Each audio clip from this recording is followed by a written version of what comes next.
সাথে একাত্মতা প্রকাশ করি।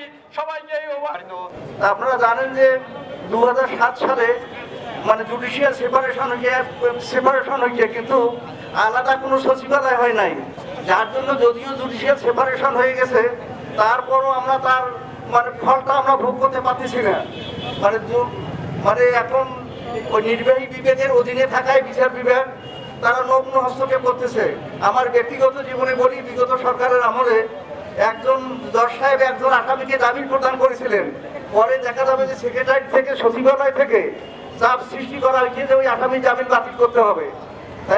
তাহলে অবস্থাটা বোঝেন যে আমাদের বিচারকরা পৃথক সচিবালয় না থাকায় আমাদের বিচারকরাও স্বাধীনভাবে বিচার কার্য পরিচালনা করতে পারতেছেন না।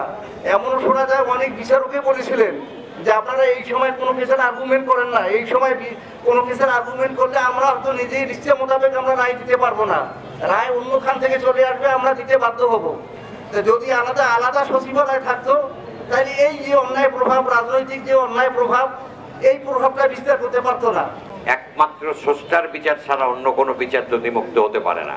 তাই আমার বিচারকদের প্রতি এবং সকলের প্রতি আমার যেটা আবেদন সেটা হলো, যখন বিচারকেরা মনে করতেছে যে তাদের সামনে বাধা হয়ে আছে পৃথক সচিবালয়, সেটা অবিলম্বে ন্যায় বিচারের স্বার্থে পৃথক সচিবালয় স্থাপন করা, এটা আমার দাবি এবং আমার সমস্ত ভাইদের দাবি। এই বলে আমি আমার বক্তব্য শেষ করছি। কথা বান্ডেল থাকলে প্রতি সেনমানিতে টাকা বাঁচবে। বিকাশ সেনমানি বান্ডেল কিনে জিতুন প্রতি লেনদেনে।